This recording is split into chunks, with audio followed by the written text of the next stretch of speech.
Madam Toastmaster, fellow Toastmasters guests, and especially Bruce. Now, given your number 2 speech, congratulations. The purpose of the number 2 speech is to organize your speech.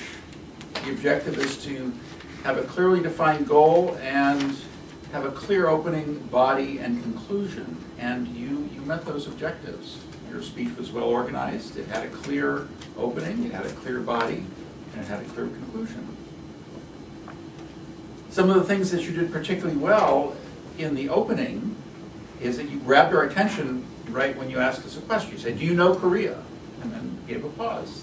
That's a wonderful technique to draw the audience in, especially giving that pause.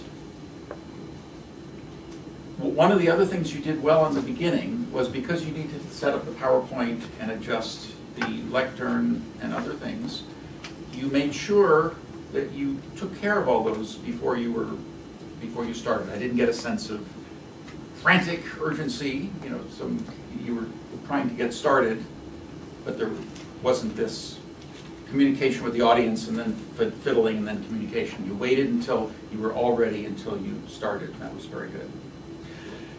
I thought one of the strongest parts of your speech was the uses of the images in the PowerPoint to reinforce your points. Serendipitously, I recently received a book by Mayara that describes those things, and I think you use some of those techniques very well. Particularly the images of the 4 seasons. It's one thing to sort of say the 4 seasons, but when you show them in images.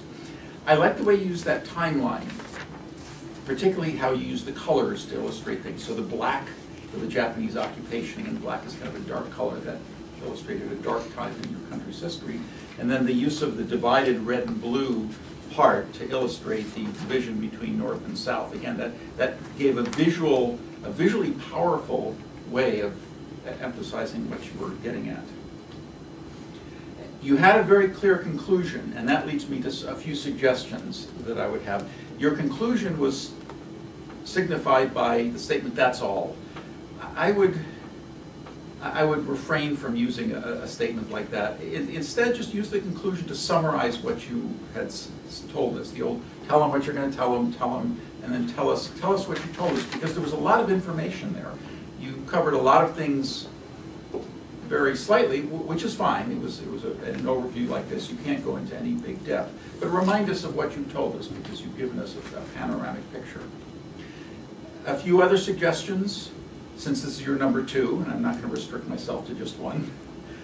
Avoid reading the slides, because that does 2 things. One is it directed your attention to this instead of out here. So you're best off doing something like this and speaking more to us. And I would also have liked to have seen separate slides for many of the points that were done in multiple.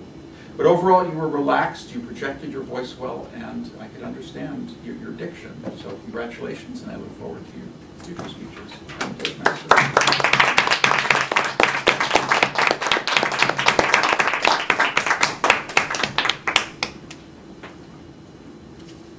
And now, evaluating Joe Tacker's speech is a man who always wanted to be a professional golfer and insists that he will never